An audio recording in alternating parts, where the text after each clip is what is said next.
Buenas tardes a todos. Muchas gracias por asistir a esta sesión esta tarde sobre Derecho Islámico, el maliquismo en Emiratos Árabes Unidos. Esta sesión lo hacemos en el marco de lo que llamamos los SCIEF Talks. Es una sesión conjunta entre el SCIEF, que es el Centro de Finanzas y Economía Islámica del IE, y el ILO School.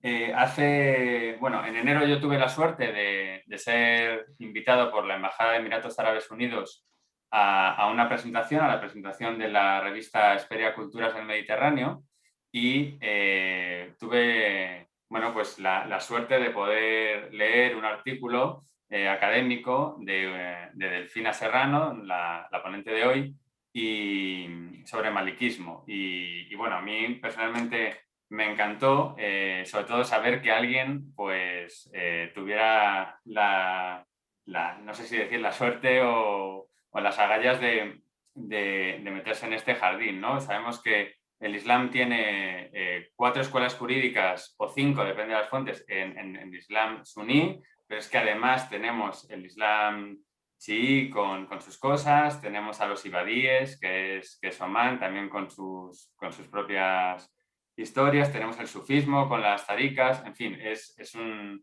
mundo apasionante para los que nos gusta esto, pero bastante complejo. Y desde luego, Delfina, yo creo que vamos a poder aprender mucho en esta sesión. Simplemente quería, sigo admitiendo gente, simplemente quería daros las gracias a todos por asistir. Recordaros que esta sesión se va a grabar y en principio la colgaremos en la página de nuestro centro, que es scief.es. Y nada más, sin más, que quiero dar paso a la moderadora de esta tarde, que es Sara Sánchez, que es Assistant Professor de la ILO School y que es quien va a moderar la sesión y va a presentar a Delfina. Pues sin más, muchas gracias, Sara. Tienes la palabra. Muchas gracias, Gonzalo. Es un placer para el ILO School y también para mí haber participado en la organización de este seminario. Muchas gracias también a los asistentes por sumarse a él. Tenemos, como decías, Gonzalo, tenemos hoy la suerte de tener a Delfina Serrano. Delfina es especialista en estudios árabes e islámicos y científica titular del Instituto de Lenguas y Culturas del Mediterráneo y Próximo Oriente del CSIC. Su trabajo se centra en el estudio de la jurisprudencia islámica, fiqh, y su relación con otras ciencias religiosas islámicas como el kalam o teología discursiva y el sufismo. Sus publicaciones abordan estos temas en su vertiente doctrinal y práctica y en contextos sociohistóricos concretos, incluyendo el periodo contemporáneo, que en parte es lo que vamos a abordar en la sesión de hoy. Y sus trabajos han aparecido en revistas académicas internacionales como Alcántara, Der Islam, Islamic Law and Society, Journal of Middle East Women's Studies, y en editoriales como CSIC, Routledge, Oxford University Press, Harvard University Press. Delfina ha dirigido 2 proyectos de investigación y una tesis doctoral, forma parte del comité editorial de la revista Alcántara y ha dirigido hasta 2020 la serie editorial Estudios Árabes e Islámicos del CSIC. Como decía Gonzalo, Delfina hoy va a presentar su trabajo Maliquismo en Emiratos Árabes Unidos, en el que nos traslada, es un trabajo en el que nos traslada una perspectiva general del tema, muy ilustrativa en general, sobre todo para los que no somos unos expertos en este tema. Entonces, bueno, ella va a hacer una exposición y después abriremos un turno de preguntas y de observaciones para que todos los asistentes podáis participar. Pues podemos discutir con Delfina los aspectos que os hayan parecido más interesantes. Muchas gracias, Delfina, por estar hoy con nosotros y tienes ahora la palabra. Pues, buenas tardes a todos. Muchas gracias, Gonzalo y Sara, por vuestras presentaciones y sobre todo por la iniciativa de organizar este seminario, esta actividad, pues que me hace, en la que salgo un poco de mis círculos académicos más frecuentes, ¿no? Que son los de los estudios árabes e islámicos. un placer, como os digo, encantada de participar y muy agradecida de que, en fin, de que mi artículo se haya leído con interés. Este seminario parte, como ha explicado Gonzalo, de la publicación de un artículo en un número monográfico de la revista Hesperia, Estudios del Mediterráneo, que es una revista dirigida por Juan Martos, profesor de la Universidad de Estudios Árabes Islámicos de la Universidad Complutense de Madrid, a quien debo agradecer el haberme brindado la oportunidad de escribir este artículo, ¿no? Porque de no haberlo hecho, él sabía de mi interés en el tema y de mi estancia en Emiratos Árabes Unidos, pero la verdad es que gracias a él pues, he decidido poner por escrito un poco, bueno, pues la experiencia que cuento en el artículo, que es eso, que es parte, recoge pues mi experiencia vital y un poco, bueno, pues los resultados de las investigaciones que llevé a cabo durante ese tiempo. No voy a repetir lo que ya he dicho en el artículo está publicado, se puede consultar, yo creo que es relativamente fácil se puede obtener una copia con facilidad, si no a través de mí misma. Lo que quisiera es insistir en una serie de ideas bueno, en este aspecto tan singular del maliquismo, y que es lo que falta, desde mi punto de vista, en los análisis que se pueden encontrar en Internet, por ejemplo, sin ir más lejos, acerca del sistema legal de los Emiratos Árabes Unidos. Bueno, en primer lugar, bueno, como está claro por el título, me voy a centrar en el papel del maliquismo, de la escuela jurídica maliki, en el sistema legal y en la historia, en la propia historia de los Emiratos Árabes Unidos, que ya es de por sí un hecho singular. Me voy a centrar en esta cuestión y mi principal interés es, sobre todo, destacar, como yo soy medievalista, yo me definiría como una investigadora que hace historia de textos jurídicos árabes, escritos en su mayor parte en Al-Ándalus y el norte de África en la época medieval, podríamos decir. Lo que yo quisiera poner en valor no es necesario ante vosotros, puesto que habéis tenido la iniciativa, Gonzalo y Sara, de organizar este seminario, y los demás habéis tenido la amabilidad de asistir y de mostrar vuestro interés por él, pero creo que es necesario insistir en algo que no siempre es evidente, y es en que los investigadores que nos dedicamos al Islam medieval, ¿no? El derecho islámico, la Sharia, es un aspecto pues, fundamental del Islam de todos los tiempos y del medieval también, por supuesto. Cómo nuestras investigaciones, o en este caso voy a irme ya a lo concreto, mi interés por el maliquismo en la Edad Media me ha permitido, o me permite, en fin, aportar una serie de claves con respecto al sistema legal de un país de mayoría islámica contemporáneo como es, y moderno a rabiar en muchos aspectos, como son los Emiratos Árabes Unidos. O sea, moderno por lo que respecta a su creación y moderno por lo que respecta a la incorporación de las nuevas tecnologías y a la vocación de modernidad que en su conjunto tiene el país, ¿no?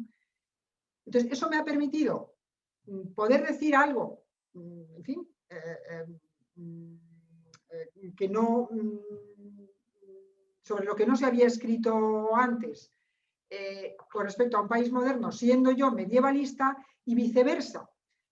Aproximarme al conocimiento del sistema legal de los Emiratos Árabes Unidos, por el que yo me he interesado, bueno, por razones personales, pues porque he vivido allí, pero también me he interesado como estudiosa del maliquismo, ¿no? Entonces, el sistema legal o el maliquismo en los Emiratos Árabes Unidos, también me resulta a mí muy útil, y espero que le pase lo mismo al resto de estudiosos del derecho islámico y del maliquismo en particular, también sirve para interpretar o para interpretar, para estudiar el maliquismo medieval.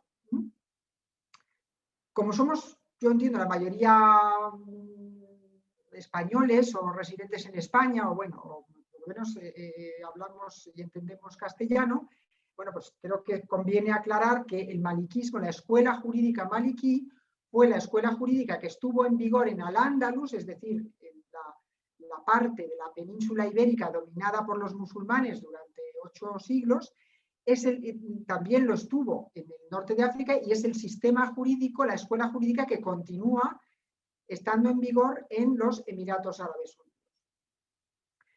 En Emiratos Árabes Unidos, y no solo en Emiratos Árabes Unidos, mucho más cerca, en Marruecos, ¿no? Otro aspecto en el que me gustaría insistir es, me gustaría hacer también un alegato en favor de las humanidades. Todos somos aquí, bueno, la mayoría supongo que sois juristas, los economistas, bueno, ya no sé si la economía, bueno, pues sí que se puede encuadrar en el ámbito de las humanidades, pero bueno, intersecta con otras disciplinas. Pero bueno, también me gustaría poner en valor el interés de las humanidades para conocer fenómenos contemporáneos, como es el de los sistemas legales, para aproximarnos a los sistemas políticos contemporáneos, donde a veces esa perspectiva de las humanidades pues no tiene la relevancia que merecería, en mi opinión, y en cualquier caso siempre es necesario. Las humanidades siempre parecen estar un poco en peligro, parece que no se les da, pues eso, como decía antes, mucha importancia, que bueno, pues no son disciplinas. Nosotros aquí sabemos que no es así, pero fuera pues las cosas no son así. Entonces siempre, por como hay quizá más gente que nos va a escuchar, aparte de los presentes, pues creo que siempre merece la pena poner en valor las humanidades y su importancia y lo útiles que pueden resultar para analizar fenómenos que aparentemente no tienen que ver con las humanidades. Y bueno, en mi caso concreto, la historia de los textos árabes, medievales y islámicos. Bueno, como dije, yo no voy a repetir lo que digo en el artículo, porque bueno, pues no había tiempo, y estando ya escrito, pues no tiene mucho interés. Lo que sí me gustaría es destacar en qué medida el maliquismo, en qué medida el Islam de los Emiratos Árabes Unidos es especial, es distinto, no voy a decir ni mejor ni peor, distinto del Islam de los países o de las zonas vecinas y de otros países de mayoría islámica, y en qué medida esa especificidad viene determinada por la adhesión a la escuela jurídica maliquí. Bueno, entonces eso es en lo que me gustaría centrarme. En primer lugar, el mero hecho de declararse oficialmente un país que sigue oficialmente la escuela jurídica maliquí, es decir, declarar que la escuela jurídica maliquí es la escuela oficial del país, ya es singular con respecto a otros países de la zona y con respecto a otros países de mayoría islámica, tanto del Golfo como del norte de África, como del Oriente Medio, etc. Porque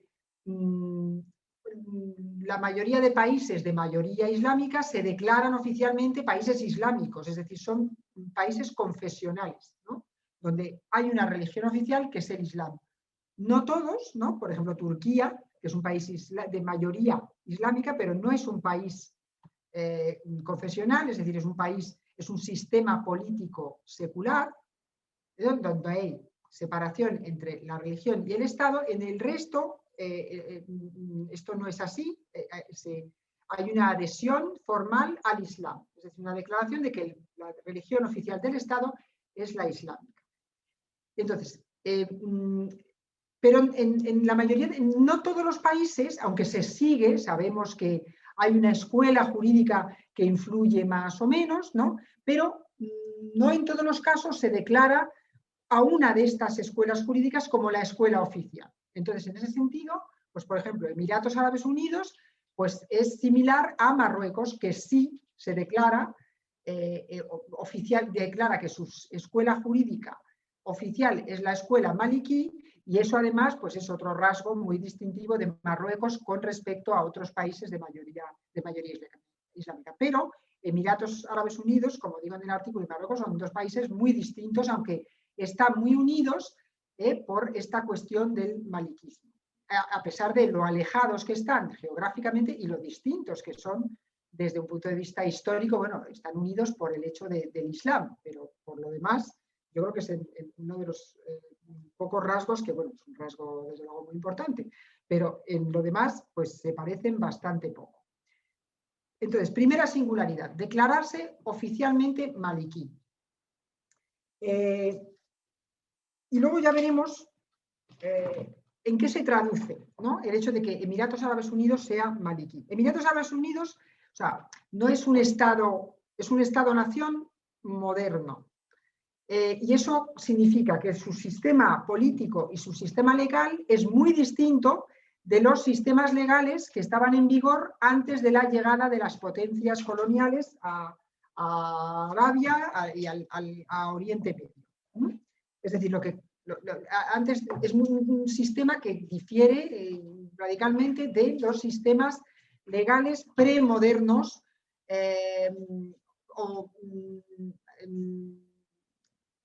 sí, a los sistemas legales anteriores al colonialismo, ¿no? Emiratos Árabes Unidos, además, o sea, el territorio que actualmente constituye los Emiratos Árabes Unidos es además, bueno, el Golfo, exceptuando Arabia Saudí, Emiratos Árabes, Qatar, Kuwait y Bahrein, son países que han pasado de sistemas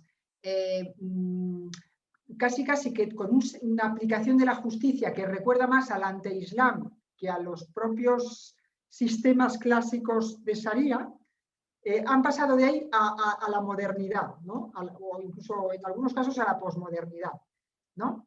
Y eso es algo que distingue a esos países que acabo de mencionar, entre ellos Emiratos Árabes Unidos, de Arabia Saudí, por ejemplo, donde sí que ha funcionado hasta hoy en día y con muy pocas variaciones un sistema clásico de tribunales de Sharia y de aplicación de la jurisprudencia islámica clásica o fiqh a la resolución de conflictos y a la regulación de la vida social, política, etc.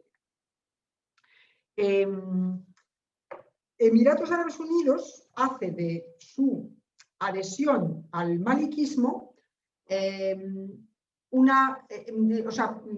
recientemente, porque bueno, yo tuve la suerte de haber podido asistir, como yo llegué a Emiratos Árabes Unidos, a Abu Dhabi concretamente, en 2009, ¿no? Y esa fecha, el haberlo hecho en esa fecha, me ha permitido ser testigo casi, bueno, seguir muy de cerca la evolución de lo que ha significado en el discurso oficial de Emiratos Árabes Unidos la escuela maliki. Entonces, yo asistí a la transición entre lo que era una adhesión a la escuela jurídica maliki por razones históricas, y sí, como un signo de que el país se vinculaba oficialmente con una escuela jurídica que tiene fama de ser abierta y tolerante. Entonces, yo he podido asistir a la evolución de esa primera posición o ese primer posicionamiento hacia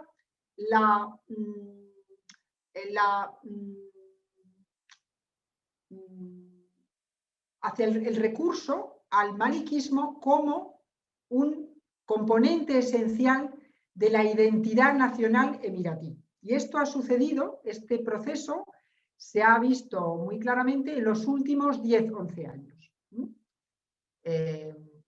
Entonces, hoy en día el maliquismo no es solo, pues un rasgo histórico, es decir, se sigue en Emiratos Árabes Unidos porque se ha seguido esta escuela desde el siglo XV o XVI, que sepamos, sino que, y bueno, pues eso, como una apuesta, la escuela tiene cierta buena fama, o cierta fama de ser una escuela moderada, y abierta y práctica, es decir, una escuela pues, que tiende a, pues eso, a adaptar la ley a las necesidades sociales y a la realidad económica y social concreta, y que dispone de unos mecanismos concretos. En realidad, todas las escuelas jurídicas disponen de mecanismos para adaptarse a la realidad, porque si no dispusieran de esos mecanismos, no habrían sobrevivido tantos siglos, ¿no? Pero bueno, la escuela maliki, digamos que se define a sí misma también como una escuela práctica, que es especialmente práctica.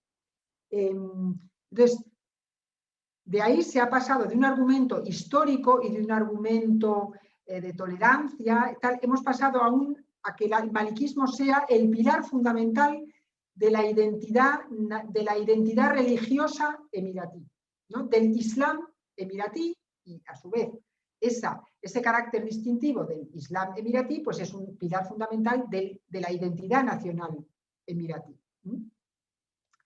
Bueno, en Emiratos Árabes Unidos, como la gran mayoría de países de mayoría islámica, se declara un Estado, como Emiratos Árabes Unidos es un país que se constituyó, es una federación de distintos emiratos, que se formó en 1971 cuando gobernaba el carismático Sheikh Zayed, ¿no? Ben Sultan, que es el padre del actual presidente de la federación, el Sheikh Khalifa Ben Zayed, y hermano que dicen que es, bueno, de otro emir o de un miembro de la familia, en fin, que tiene muchas responsabilidades asignadas en el gobierno efectivo del país, como es el Sheikh Mohammed. Emiratos es un país confesionalmente, oficialmente islámico, y es un país que declara, como tantos otros, que la Sharia es una fuente de legislación, pero no la principal fuente de legislación. Y esto, insisto, es también otro rasgo distintivo, otro rasgo que diferencia a Emiratos Árabes de otros países de la zona, ¿no? Por ejemplo, en Arabia Saudí la Sharia es la fuente de legislación suprema, no hay otra, ¿no? Es la principal referencia de legislación.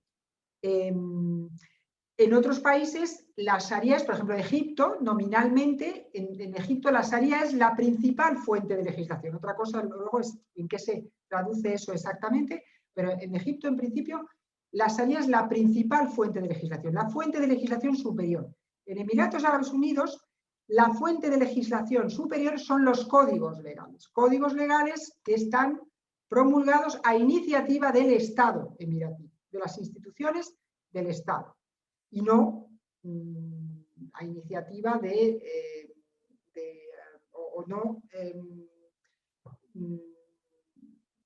es decir, la legislación no es el trabajo exclusivo de los juristas, de los expertos, como sucedía en la época precolonial y sobre todo en la época preotomana. En Emiratos Árabes Unidos, insisto, y esto es bastante llamativo, por lo menos a mí me llamó la atención. La Sharia es una fuente de legislación, pero no la única.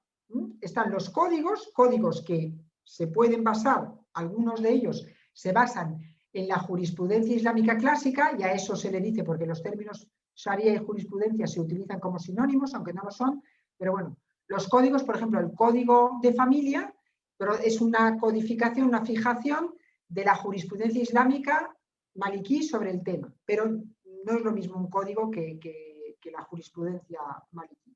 Entonces, los códigos, como digo, los hay que proceden del fiqh y los hay que no. El código comercial, por ejemplo, de derecho comercial, pues no procede de la Sharia, es un código con leyes de inspiración occidental y que siguen modelos occidentales, en este caso, pues el modelo colonial inglés, que es el que fue más influyente en la zona. Entonces, la primera fuente de legislación, o sea, lo primero a lo que deben remitirse los jueces del país es a los códigos legales. Cuando hay un vacío en los códigos, es decir, no hay ninguna norma o ningún principio que se adapte al caso que se está juzgando, entonces el juez tiene la prerrogativa o tiene la capacidad, puede consultar los manuales de jurisprudencia maliquí clásicos, los mismos, en muchos casos, que consultaban los jueces de Al-Ándalus o los jueces del Magreb, del norte de África, del Magreb extremo, o Marruecos, de los jueces en la Edad Media, algunos posteriores. Y en caso, cuando la jurisprudencia maliquí, estamos hablando de un sistema que es oficialmente maliquí, pero si los manuales de jurisprudencia maliquí no le aportan una solución al juez, el juez tiene la capacidad de recurrir a la jurisprudencia del resto de escuelas jurídicas suníes, que son la Shafí, la Hanbali y la Hanafi. Hay un orden, ahora mismo no me acuerdo, creo que es porque no pueden consultar primero los manuales de jurisprudencia Hanbali, sino primero, si no sirven los maliquíes, entonces los shafíes y después los hanafíes y ya en último caso los hanbalíes.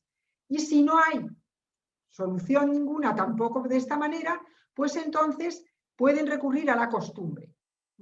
Entonces el papel de la costumbre, pues es también un rasgo, porque la costumbre le han dado importancia o han elevado al valor de fuente de legislación la costumbre, lo cual no es tampoco común, porque, por ejemplo, los salafistas rechazan la costumbre como algo no islámico y como algo ajeno a la Sharia, lo cual no es, desde mi punto de vista, y desde el punto de vista de muchos musulmanes y de muchos otros estudiosos del derecho islámico, musulmanes y no musulmanes, que de todo hay, la costumbre no es algo, la costumbre desde la costumbre preislámica se incorpora a la jurisprudencia islámica desde época muy temprana. De hecho, la propia jurisprudencia islámica muchas veces consiste en costumbres pasadas por el filtro del Islam y de los principios generales básicos del Corán y de la tradición del profeta, y de toda la vida se ha admitido que determinado tipo de cuestiones se rigen por la costumbre. Otra cosa es el derecho consuetudinario tribal, que por supuesto ha estado en vigor y ha tenido una fuerte presencia en sociedades como seminómadas, como han sido el territorio de los actuales Emiratos Árabes Unidos hasta muy recientemente y todavía hoy en día. Y entonces la costumbre no es algo, o sea, es muy problemático decir que la costumbre no es... la costumbre puede ser distinta del fiqh o de la jurisprudencia, pero la costumbre puede ser algo perfectamente, que se puede integrar perfectamente en ese macro concepto que es la Sharia o ley sagrada. Luego, si queréis, pues lo puedo explicar más despacio cuál es la diferencia entre una cosa y otra. Entonces, como digo, rasgo muy distintivo el elevar la costumbre a fuente de legislación. Eso es un reconocimiento también, un ejercicio un poco de autoafirmación un ejercicio sin complejos de incorporación y de reconocimiento de su propia tradición social y de su propia idiosincrasia, que por supuesto pues, ha consistido durante mucho tiempo en una organización social y económica, organización social de tipo tribal, y en una serie de estructuras sociales, normativas e ideológicas pues, que proceden de ese tipo, de ese mundo, ¿no? Bueno,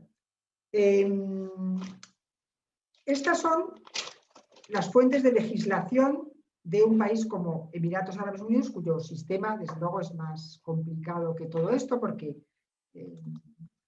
como digo, confluye una organización política y judicial e institucional que sigue modelos occidentales y con elementos propios de la tradición jurídica, política, cultural, en fin, todo lo que queramos, islámica.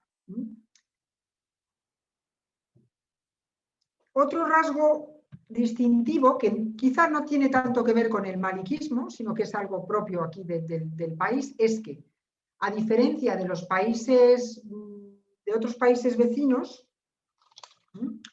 el código de familia emiratí está, o sea, es un código, el derecho de familia está codificado. Y eso en Arabia Saudí, por ejemplo, no lo está. En Arabia Saudí el derecho de familia se rige todavía por los manuales de jurisprudencia clásicos. Y, como digo, si hay tiempo luego, pues puedo explicar cuál es la diferencia entre un código y un manual de jurisprudencia. Estoy intentando buscar, bueno, otro rasgo particular, que no es que sea distinto, pero bueno, el hecho de que, a diferencia, por ejemplo, es la diferencia con Marruecos, ¿no? La diferencia entre dos países maliquíes, como son Marruecos por un lado y Emiratos Árabes Unidos por otro, es que en Marruecos la única escuela jurídica en vigor es la maliquí, y los tribunales, en la medida, en aquellas áreas, que no son todas, en las que la doctrina o la jurisprudencia maliquí sigue estando en vigor, aunque sea codificada, solo cabe juzgar según la doctrina jurídica maliquí. Y eso responde a una realidad histórica, a una tradición histórica. Lo mismo que pasaba en Al-Ándalus. La única escuela jurídica en vigor fue la maliquí. Podía haber juristas, algún jurista hay que sería otra escuela, pero si ese jurista lo nombraban juez, cadí, tenía la obligación de dictar sentencias según la doctrina jurídica maliquí. Emiratos Árabes Unidos, sin embargo, es un sistema que admite el pluralismo legal, en el sentido de que y lo admite, claro, porque es una federación de 7 emiratos que tienen su propia historia y su propia personalidad histórica. Abu Dhabi y Dubái siempre han sido las... ¿Por qué son Abu Dhabi, Dubái y Emiratíes? Porque las familias reinantes, las tribus o el clan, el gran clan tribal, la gran confederación tribal a la que pertenecen las familias reinantes de Abu Dhabi y Dubái es el Jinawi, el clan Jinawi, del que forma parte también la tribu, los Banu Yas, que es el tronco a su vez del que proceden los Maktoum, que son la familia real, la familia gobernante de Dubái, y los Al-Nahyan, ¿no? Los Nahyan, que es la familia que gobierna en Abu Dhabi. Entonces, esa es la razón por la que Abu Dhabi y Dubái son maliquíes, básicamente. Y son maliquíes desde el siglo XV-XVI. Pero, como digo, al constituirse la Federación de Emiratos Árabes Unidos, junto con el resto de Emiratos, Al Quwain, Ras Al Khaimah, Fujairah, a ver, creo que no sé si se me olvida alguno, seguro que se me olvida, Ajman y Sharjah. El Emirato, digamos que de todos estos emiratos pequeñitos, o sea, estos emiratos que pasaron a constituir la actual Federación de los Emiratos Árabes Unidos, el que más tradición cultural, el que tiene una tradición cultural, no es que los otros no tengan una tradición cultural, pero en el caso de Sharjah, digamos que se conserva más documentación, y Sharjah, al contrario que el resto de Emiratos, ha tratado un poco de destacarse a través de una política cultural, por ejemplo, a través de la construcción de museos y de la preservación de la cultura local. Luego, un rasgo muy importante es que el Emirato de Sharjah sigue la doctrina Hanbalí, que es la misma que a efectos jurídicos se sigue en Arabia Saudí. Es decir, que, al menos desde un punto de vista jurídico, Sharjah está más cerca de Arabia Saudí, aunque Sharjah pertenece a Emiratos Árabes Unidos, y eso por supuesto es una diferencia fundamental. Entonces, aparte de este jambalismo, que predomina en el Emirato de Sharjah, o se escribe en árabe Sharjah, pero todo el mundo pronuncia Sharjah, y bueno, se escribe también en inglés Sharjah, si lo habéis visto, J, bueno, Sharjah. Sharjah es jambalí, y luego en el resto de Emiratos, pues hay núcleos importantes de musulmanes que siguen la escuela Shafi'i y la escuela Hanafi. Entonces, por esa razón, aunque el país se declara oficialmente malikí, pues por lo que ya he explicado, y porque, bueno, Abu Dhabi y Dubái son los emiratos más relevantes desde un punto de vista económico, y bueno, pues eso también se traduce en una relevancia política, a mayor relevancia tienen más volumen de población, dentro de lo que es un territorio poco poblado, está muy poblado, pues porque hay residentes extranjeros, ¿no? Entonces, el maliquismo también es la escuela refleja también la preponderancia económica, geoestratégica, y bueno, el hecho, en fin, que también es importante, de que Abu Dhabi sea el que tiene las mayores, el 8% de las reservas mundiales de petróleo del mundo, y reservas de gas, y luego va Dubái, y luego el resto de Emiratos. Entonces, bueno, pues todo esto se traduce, este peso económico y este peso geoestratégico, pues se traduce también en un peso ideológico. Pero, como digo, los adeptos emiratíes del shafiismo, del jambalismo y del hanafismo tienen derecho a que se les juzgue de acuerdo con la escuela a la que siguen, al que el país sea. O sea que hay también tribunales de Sharia de estas otras escuelas.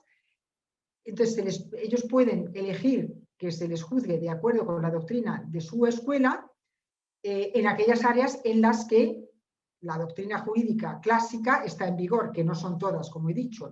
La doctrina jurídica, el maliquismo, está en vigor en las áreas del derecho de familia, el derecho de las herencias, el reparto de las herencias, en todo lo que tiene que ver con las cuestiones de ritual, con la regulación de la realización de los rituales islámicos, que cada escuela tiene sus particularidades. Emiratos sigue claramente la escuela maliquí para todo lo que respecta a la oración, el ayuno de Ramadán, la peregrinación a la Meca, a ver cuál es el otro, que siempre se me olvida el ayuno de Ramadán, la peregrinación a la Meca, la oración y bueno, los rituales, que me olvida alguno, me vendrá luego. Los fundamentales, lo que son los 5 pilares del Islam. Y también el maliquismo se percibe muy claramente en el derecho penal. Tradicionalmente no se aplicaba en Emiratos la jurisprudencia maliquí en materia de delitos, ¿no? Lo que se ha aplicado es más bien el derecho consuetudinario tribal, la manera en la que el derecho consuetudinario dirime los conflictos y trata o interviene en los delitos de sangre y en delitos del robo, etcétera, delitos de otro tipo, lo que es materia de derecho penal. Fue en 1871, si no me falla la memoria, cuando Emiratos Árabes Unidos reislamizó o islamizó, y esto significa que sometió su derecho penal a la jurisprudencia islámica clásica, maliquí. Lo mismo, siguiendo en la estela de otros países que también reislamizaron su derecho penal, para hacer un poco frente al auge de la ola de reislamización que se empezó a vivir que llegó a Oriente Medio y al Golfo, norte de África a partir de los años 70, finales de los años 70 del siglo pasado, olas pues, que dieron lugar, por ejemplo, a la revolución iraní, al golpe de Estado en Sudán, que también se tradujo en una reislamización. La reislamización, por lo general, el rasgo más visible de la reislamización general que propugnaban todos estos movimientos islamistas, en lo que se traduce básicamente es en una reintroducción de los castigos de la jurisprudencia islámica clásica. Castigos, algunos de ellos pues tan impactantes como pues, la lapidación por el adulterio, la amputación de la mano, del pie por robo, la decapitación, etc. ¿no? Bueno, debo decir que aunque este sistema se reintrodujo, el derecho penal se reislamizó, en este caso aquí reislamizar fue adaptarlo a la jurisprudencia islámica clásica, es, como digo, un hecho reciente, relativamente reciente. Esto no se ha traducido en sentencias de muerte muy frecuentes, ni en lapidaciones. Alguna consta que ha habido. No me queda claro si ha sido por sentencias dictadas por tribunales de Sharia o por aplicación de justicia extrajudicial. Eso hay que tenerlo muy en cuenta, porque no siempre se distingue en la prensa, o donde muchas veces como se pueden seguir este tipo de cuestiones.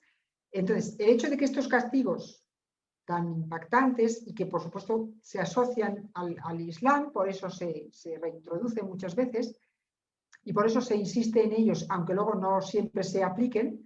Y esto es una diferencia importante también con el país vecino, donde sí que esta justicia islámica ha estado siempre en vigor.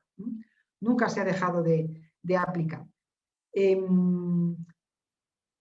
Esto, como digo, está en vigor, pero no siempre se aplica. No siempre se aplica, bien porque se consigue recurrir la sentencia de forma exitosa, bueno, pues por presión internacional, porque no conviene, etc. ¿no? No hemos de pensar que por el hecho de que estos castigos estén en vigor se apliquen de manera sistemática, pero bueno, están en vigor.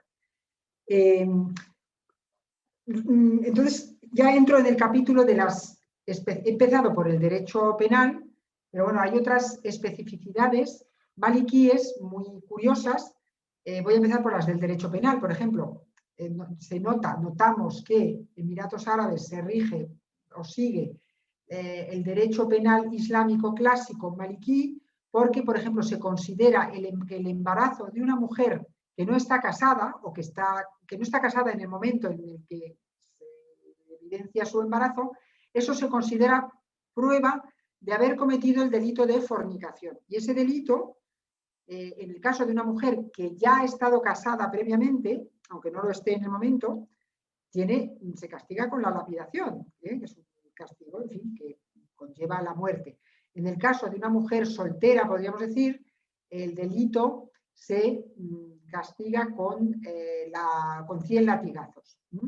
Hay que decir también que la otra razón por la que muchas veces no es posible aplicar estas sentencias tan duras es porque es muy difícil demostrar que se ha cometido el delito, o es muy difícil, o hay otro tipo de recursos que tienen los acusados para librarse del castigo, porque la jurisprudencia clásica lo permite así. Por una parte, establece unos castigos muy duros, muy impactantes contra estos delitos, pero también tiene mecanismos para evitar la aplicación del castigo ante la menor duda. Y eso es algo que habría que tener más en cuenta, en mi opinión.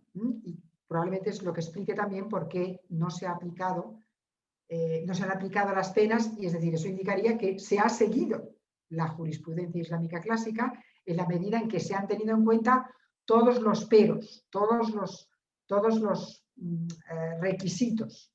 Como esos requisitos son muy difíciles de cumplir, pues la pena es muy difícil de aplicar, incluso aunque se llegue a emitir una sentencia en este sentido.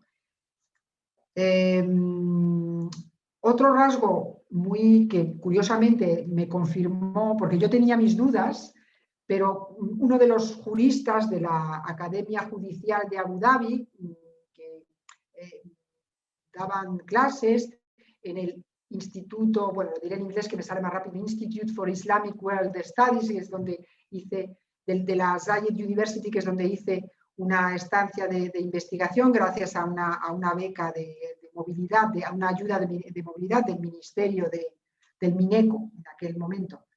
Ahora, claro, el ministerio que se encarga de la investigación pues va cambiando en España de nombre, en aquel momento era el MINECO.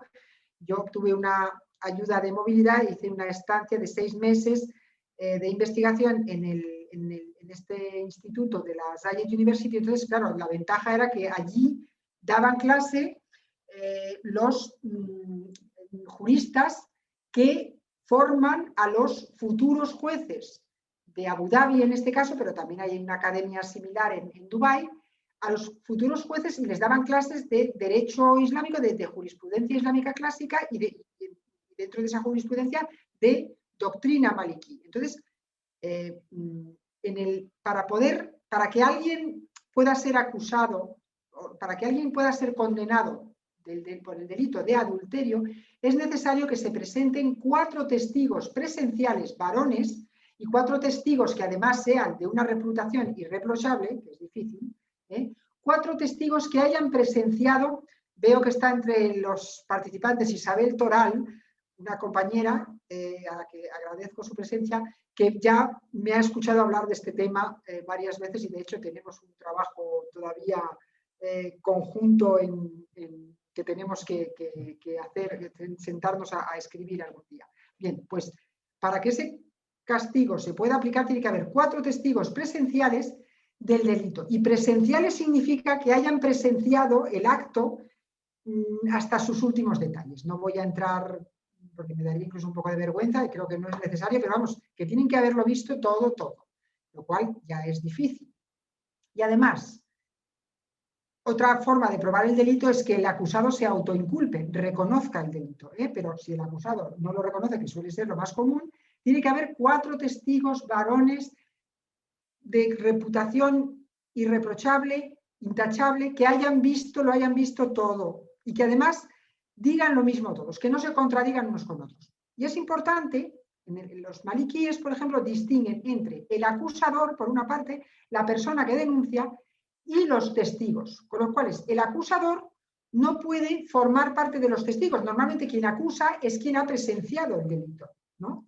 Pero los malikíes, para poner un poco más difícil la aplicación de estos castigos tan duros, exigen que el acusador, el denunciante, sea distinto de los testigos. Es decir, que aparte de acusar, cuando se acusa, uno tiene que haberse asegurado de conseguir 4 testigos presenciales con estas características que he dicho.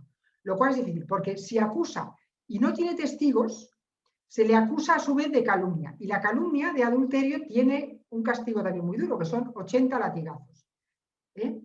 Entonces, se disuade de la acusación infundada. Entonces, por ejemplo, los dajiríes, no. Los dajiríes cuyo principal ideólogo fue el famoso Ibn Hazm de Córdoba, el famoso más conocido por su collar de la paloma, pues que aparte de ser un literato era también veo a Gonzalo, con lo cual vale. Bueno, pues termino en breve. Ibn Hazm, por ejemplo, pensaba, o los dajiríes opinaban que no, que el acusador podía ser uno de los testigos. Otro rasgo muy significativo otra pervivencia malikí muy importante es la de, aunque hoy en día se considera que la duración máxima de un embarazo, luego si queréis lo explico en el turno de preguntas, la duración máxima del embarazo es 1 año, bueno, porque la jurisprudencia clásica admitía duraciones de hasta 4 y 5 años, los malikíes, del embarazo, ¿sí? Era así. A pesar de eso, los emiratíes tienen una figura que se llama Sabat, y que en el norte de África, por ejemplo, se llama niño dormido, el niño dormido en el vientre de su madre. Entonces consideran que, bueno, que si una mujer dice que está embarazada y un médico certifica que sí, que a pesar de que ha pasado un año desde que falleció su marido o desde que se fue repudiada por su marido, etcétera, es decir, que si una mujer dice que sigue embarazada por un periodo superior al año, es decir, de forma que no parece muy verosímil que esté embarazada de su anterior marido, porque si sigue casada pues no hay ningún problema, si un médico certifica, remontándose a esta figura del Sabbat, que es como una especie de embarazo en stand-by, si un médico certifica que la mujer sigue embarazada, se reconoce que está embarazada y no se la molesta con acusaciones de adulterio, etc.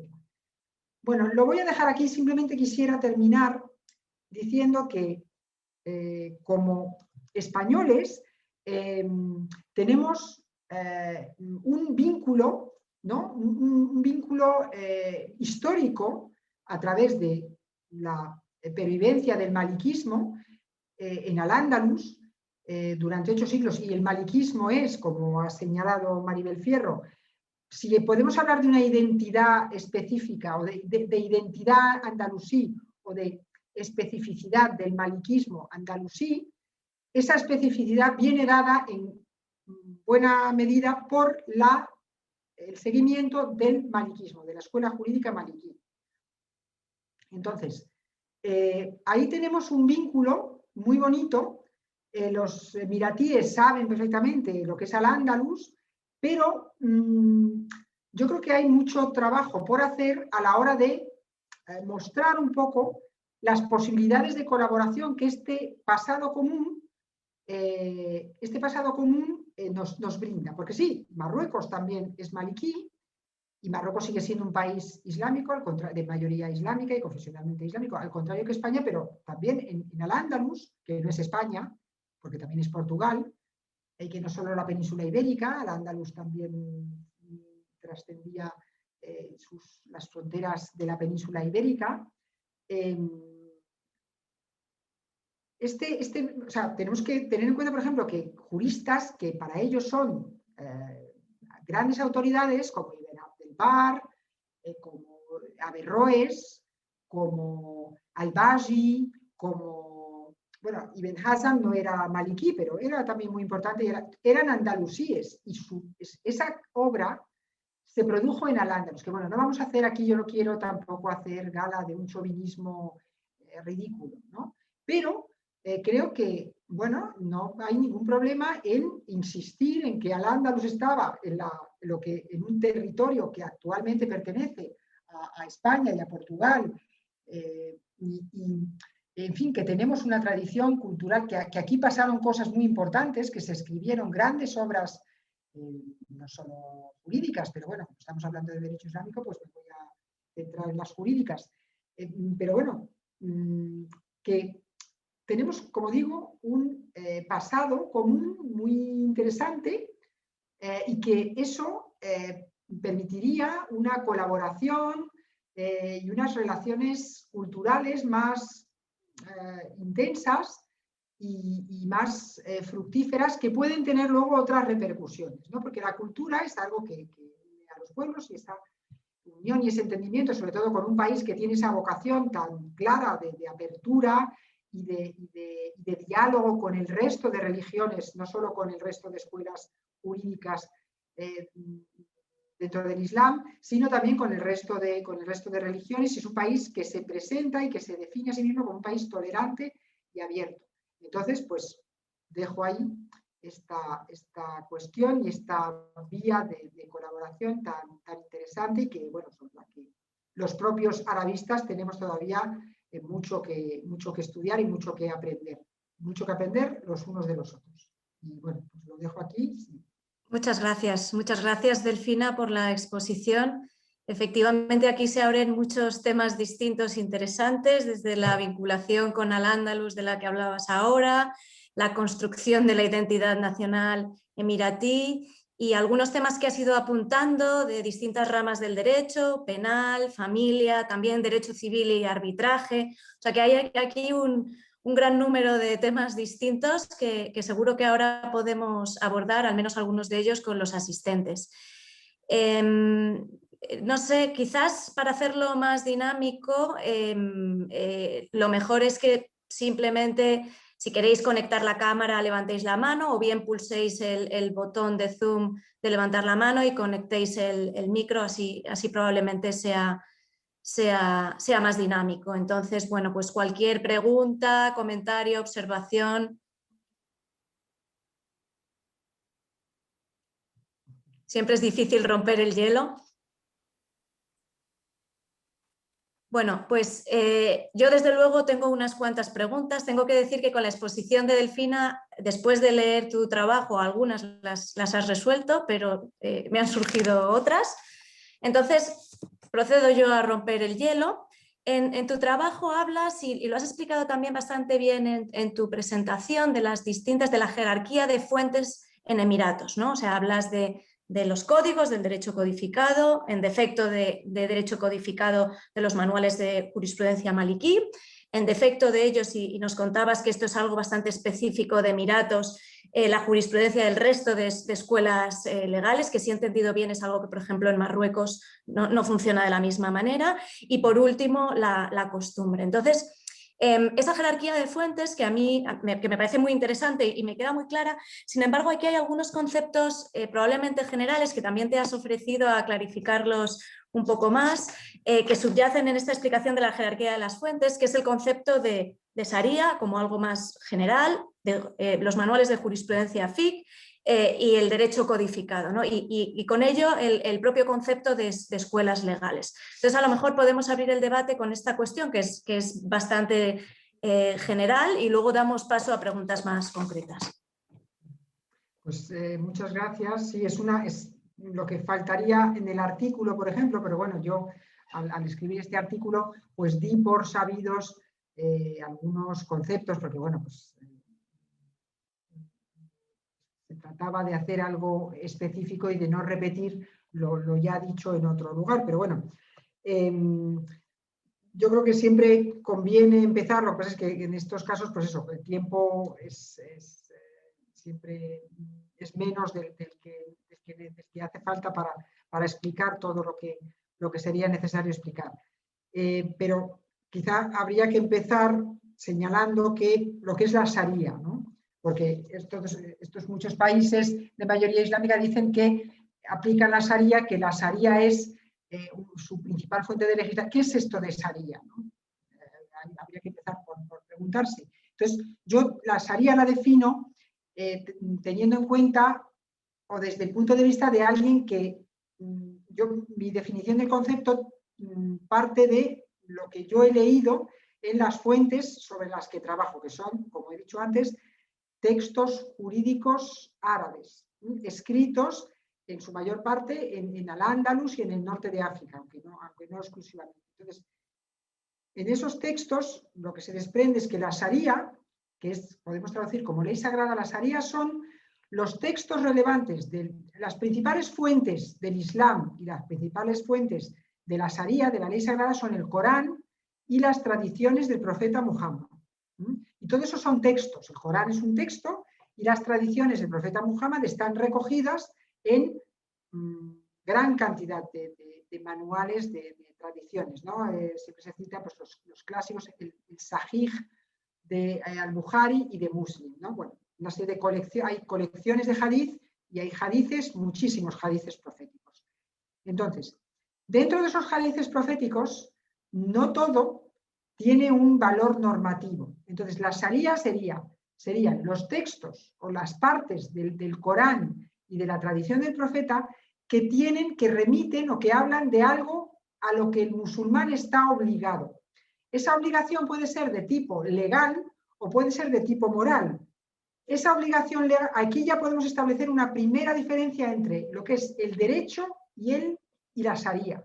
Porque la Sharia abarca la obligación ética, porque lo ético también influye. La Sharia es lo que uno tiene que seguir para la salvación eterna. El derecho trabaja sobre lo que es legal, lo que uno tiene la obligación de cumplir, y si no lo cumple, lo que uno tiene la obligación de cumplir, y además se lo puede imponer una autoridad terrenal, una autoridad, un juez, por ejemplo, o el poder político, un poder terrenal. Mientras que lo moral, en lo ético y lo moral, no interviene más que el creyente y Dios, ¿no? Y Allah. Entonces, la Sharia es la parte normativa de los textos sagrados, del Corán y de la tradición profética. Y como digo, esa norma puede ser de tipo legal, pero puede ser también una norma ética. Una norma que nadie nos puede imponer más que nosotros mismos y Dios, ¿no? Luego, el fiqh o jurisprudencia, no sé si ha quedado claro lo que es el concepto de Sharia, es lo normativo, porque hay textos en el Corán de los que no se deriva ninguna norma, son meras afirmaciones, exclamaciones, y lo mismo sucede en la tradición del profeta, pues cuando se nos cuenta que el profeta una mañana se levantó, pues que se levantara o que hiciera que desayunara, pues no tiene, en principio, un valor normativo, ¿no? De ahí no se deriva una obligación para el musulmán, ¿eh? Entonces, la Sharia es la parte normativa del Corán y de la tradición del profeta. El fiqh es la ciencia, porque claro, el fiqh es la ciencia, el fiqh se puede traducir como jurisprudencia islámica. Y el fiqh es tanto la ciencia de la jurisprudencia, es decir, el método para interpretar la parte normativa de la Sharia y de ahí extraer normas legales concretas que ya se pueden aplicar a situaciones de la vida diaria, es decir, normas que puede aplicar un juez a un problema concreto. Y el fiqh es, por una parte, como digo, la ciencia que tiene sus códigos, que tiene sus principios, y es a su vez el corpus de jurisprudencia, el corpus de normas que resulta de aplicar esa ciencia. Entonces, todo ese corpus de normas está recogido a su vez, todas esas normas sobre matrimonio, herencias, derecho penal, contratos de compraventa, alquileres, en fin, todos los capítulos habidos y por haber del derecho. El derecho islámico, el fiqh o jurisprudencia islámica también incluye las cuestiones de ritual. Por eso se dice a veces que no hay separación en el Islam entre religión y derecho. Bueno, no la hay a ese nivel, en realidad sí la hay. O sea, sí hay una separación entre lo ético, moral y lo legal. Y lo religioso es porque la jurisprudencia islámica incluye lo que podríamos denominar derecho canónico. La jurisprudencia no entra en las cuestiones de fuero interno, en las cuestiones que solo conciernen al creyente y a Allah, ¿no? La jurisprudencia entra en lo que concierne a las relaciones, al papel en la sociedad del creyente y a sus relaciones con otros creyentes o con otros ciudadanos. Entonces, todas las normas que se derivan del Corán y del Hadith mediante la aplicación de la ciencia de la Sharia, que es el fiqh es la ciencia de la Sharia, la ciencia de la interpretación de la Sharia. Entonces, todas esas normas se han recogido tradicionalmente en manuales de jurisprudencia que son los que siguen siendo de referencia para los cadíes de Emiratos, por ejemplo, cuando los códigos cuando hay un vacío en los códigos, ¿no?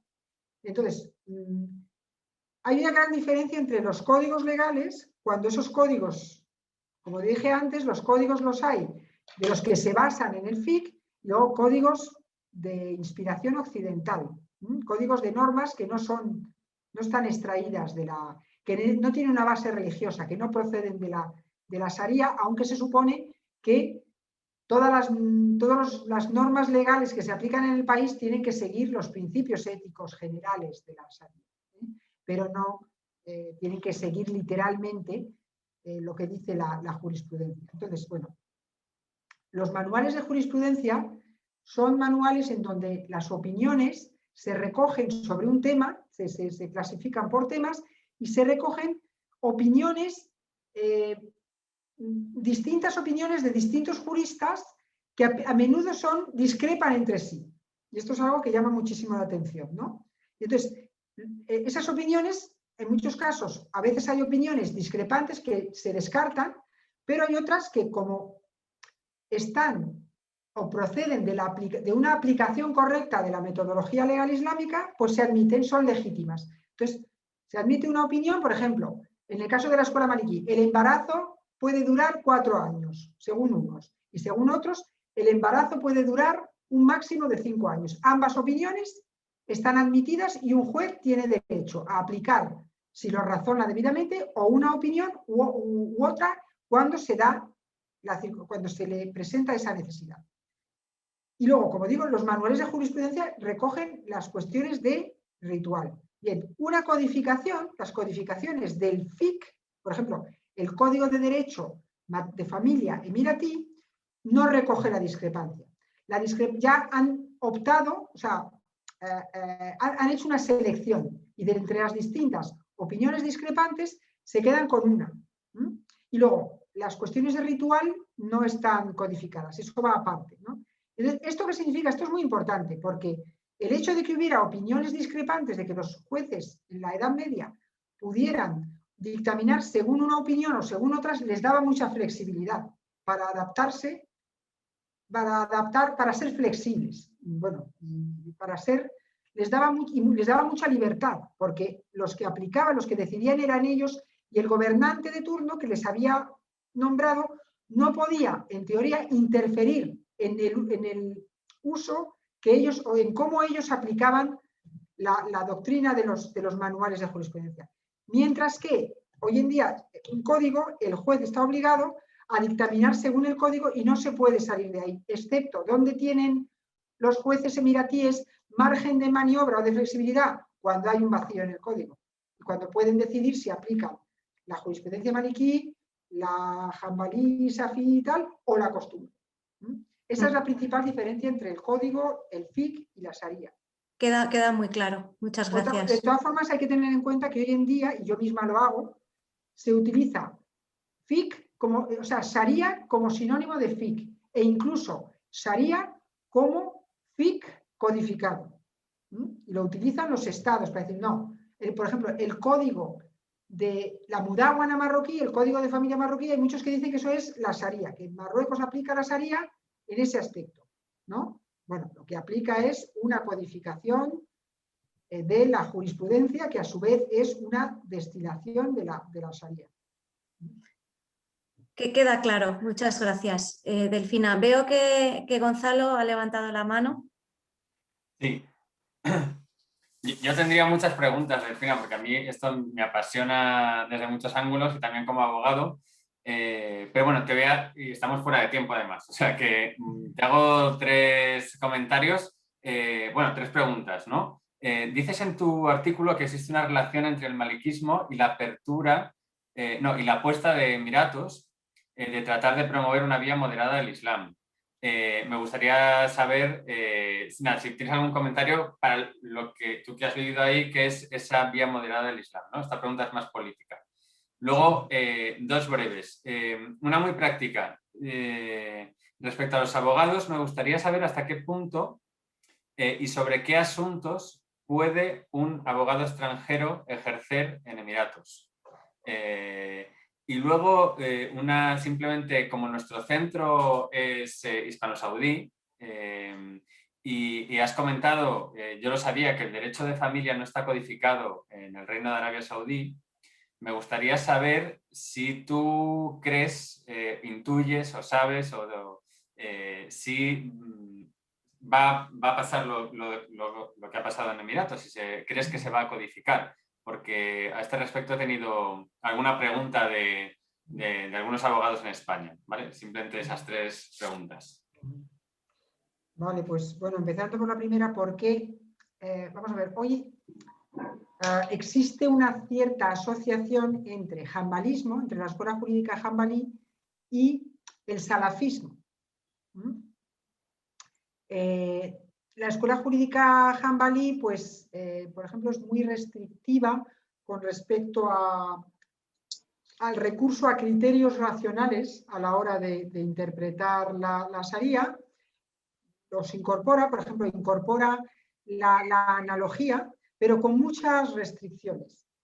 Y bueno, se considera que es una escuela más literalista, o sea, que rechaza, o sea, que se aferra más a la letra de la ley en cuestiones en las que otras escuelas pues, son más partidarias de introducir otros elementos o introducir otros criterios, como por ejemplo el interés público, evitar el mayor de 2 daños, la necesidad, etc. Entonces, bueno, luego, al final todas las escuelas, las suníes por lo menos, las 4 suníes, recurren a principios o hacen uso de la razón e intentan ser prácticas, porque como digo, si no, pues no hubieran sobrevivido hasta nuestros días. Pero hay algunas que digamos que se han, o que tienen una, por ejemplo, la escuela Hanafi tiene todavía una mayor fama de ser, o una reputación de ser más práctica, más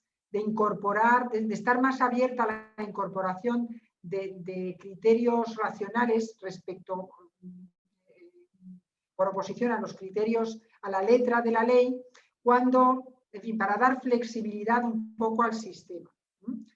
Pero bueno, digamos que los maliquíes tradicionalmente pues, se han atribuido esa, y han tenido esa fama de ser más prácticos, es decir, y práctico significa que en un momento determinado pues tienen mecanismos, como eso, por ejemplo, el interés público, la maslaha, los objetivos, los maqasid sharia, los objetivos de la sharia, la necesidad, evitar el mayor de 2 daños, el istihsan o la equidad, etc. Toda una serie de principios que también se pueden, hay quienes denominan fuentes de legislación secundarias, principios con los cuales en un momento determinado pueden justificar que no se aplique la norma que procede del Corán o de la tradición profética y que se aplique otra que, bueno, que al final tiene un mayor beneficio para las partes, ¿no? Entonces, tienen, como digo, esto es una cuestión de autopercepción que no siempre es justa con respecto a otras escuelas, pero es así, ¿no? Y funciona. Y bueno, luego vemos que es verdad, ¿no? Porque en Emiratos Árabes Unidos, por ejemplo, pues el hecho de admitir que se pueda recurrir a la doctrina de otras escuelas, ¿no? Porque eso sí que se hacía. El maliquismo occidental estaba más cerrado a aplicar normas de otras escuelas jurídicas, pero el maliquismo oriental sí que estaba más abierto en casos en los que los magrebíes, en el sentido del occidente islámico, lo cual incluye también a los andalusíes, en el caso en el que los andalusíes recurrían a otros criterios, los orientales admitían que se recurriera a la doctrina de otras escuelas. Esto era en casos muy específicos, ¿no? O incluso que se hiciera pues, como una reinterpretación de las... Eso se le llama talfiq, bueno, buscar un poco en las doctrinas de otras escuelas jurídicas cuando la tuya pues no te aporta una solución satisfactoria. Y esta asociación, como digo, es muy curioso porque se da también en Marruecos. Marruecos se presenta a sí mismo como un país tolerante y abierto porque sigue el maliquismo y no, por ejemplo, el hanbalismo. Y es así. No voy a entrar en más las razones de esta asociación, pero debemos de ser conscientes de que esa asociación existe. No todo, pero bueno, sí, existe. En Arabia Saudí, por ejemplo, no siempre la norma, o sea, lo que se aplica es la doctrina jurídica hanbalí. También se admite a veces la doctrina maliquí. Respecto a los abogados extranjeros, pues mira, la verdad es que no te sé decir, pero entiendo que los abogados extranjeros pueden intervenir como asesores, ahora ya por ley pueden actuar solo como asesores, pero hace unos años sí que podían intervenir, por ejemplo, en cuestiones de tipo comercial, podían intervenir entre los tribunales. Esto tiene que ver sobre todo con el hecho de que hasta no hace mucho Emiratos Árabes Unidos no ha dispuesto de sus propios cadíes, de sus propios cuadros de expertos, de abogados, de jueces, etc. Entonces ha tenido que recurrir a abogados extranjeros. En la medida en que ha podido ir reemplazando, y esto es un fenómeno también que hay que tener en cuenta, el fenómeno de la nacionalización de los cuadros profesionales.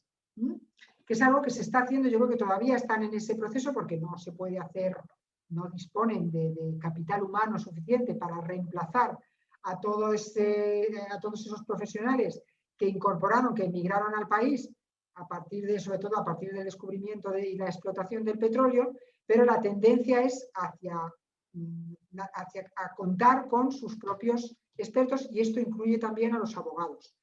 Lo que sí pueden es eso, intervenir como asesores, que el asesoramiento es muy importante. Al final, quizá es a veces tan importante como, pero para poder actuar, pues es como, yo entiendo, yo que no soy jurista, o sea, que a lo mejor estoy diciendo una burrada, pero entiendo que esto es un poco como cuando yo, por ejemplo, para determinado tipo de cuestiones de familia, ¿no?, en relación con mi padre, he tenido que recurrir a un procurador y pagarlo, claro, y no he podido hacerlo yo misma, ¿no? Solicitar yo misma, pues una serie de medidas, ¿no? He tenido que recurrir a un procurador. Aparte de la representación a través de un abogado que es, pues, no sé, es... Sí, está claro. Me da pena, Delfina, que Manuela tenía una pregunta y estamos muy fuera de hora y no sé si quieres, Manuela, no sé si quieres hacer una pregunta, como es del público y... no, con respecto, perdona Manuela, con respecto a la codificación, yo creo que, cito de memoria, pero creo que hay al menos un proyecto de ley para codificar el derecho de familia también en Arabia Saudí. Vale, eso lo desconocía. Están en ello, si no, creo que todavía no se ha promulgado el código, pero están en el proceso de codificar. No me extraña porque es hacia donde va un poco, pues toda la dinámica del reino, la visión 2030, etc. Pero bueno, no sé si Manuela tenía una pregunta y si no, como vemos que estamos fuera y la gente ya empieza a desaparecer, Sara, si quieres tú cerrar. Sí, solo me queda darle las gracias a Delfina. Creo que ha sido muy interesante. Por algo nos hemos extendido más allá del tiempo previsto. Se nos han quedado, creo, algunas preguntas en el tintero, al menos a mí. Me ha parecido muy interesante, y aprovecho para decirlo brevemente, de tu trabajo, lo que cuentas de la relación con arbitraje, que creo que has tenido otro proyecto de investigación. De eso no me ha dado tiempo a hablar, pero bueno, como... Lo sé, pero bueno, quería mencionarlo porque me interesó mucho al leer tu trabajo, también porque está más relacionado con el tipo de cosas que hago yo, o sea que le hemos dedicado más tiempo del previsto y aún así nos hemos dejado cosas en el tintero, pero muchísimas gracias por participar en el STIEF Talks. Gracias a Gonzalo y al STIEF y a los asistentes por sumarse. Gonzalo, yo no sé si quieres decir algo más. Nada, pues también muchas gracias, Delfina. Esto significa que tenemos, yo creo, material para continuar y hacer más cosas. O sea y espero que sea también offline y que podamos hacer mesas redondas en el IE, que es lo que más nos gusta y es más personal que esto, que de vez en cuando está bien, pero ya empieza a cansar tanta tecnología, ¿no? Sí, pues así que... yo os doy las gracias de nuevo por la oportunidad de participar en vuestro ciclo, y estoy a vuestra disposición para lo que queráis. Y en la medida en que porque bueno, mi artículo no es todo lo que usted quería saber sobre el sistema legal de los Emiratos Árabes Unidos, sino todo lo que yo he conseguido recopilar y últimamente ya de forma un poco más aficionada, porque ahora mismo estoy trabajando en otros temas, pero bueno, por supuesto que me sigue interesando. Tengo una vinculación personal y sentimental con el país que creo que no se va, que no se va a terminar nunca. Y, bueno, pues siempre hay... Por ejemplo, ahora, aprovechando el seminario, pues he podido consultar el libro de Thani Al-Muhairi, que yo lo que reproduzco es el vídeo de presentación del libro, pero ya tengo el libro y entonces he podido ojearlo y he aprovechado antes de la conferencia para ojearlo y demás. Y bueno, pues de ahí, claro, hay información interesante para ampliar, ¿no? sobre sentencias concretas, en fin. Pues seguiremos entonces. Pues muchísimas gracias de nuevo. Pues nada, muchas gracias a todos y nos vemos pronto otra vez. Adiós. Gracias a todos. Adiós. Chao.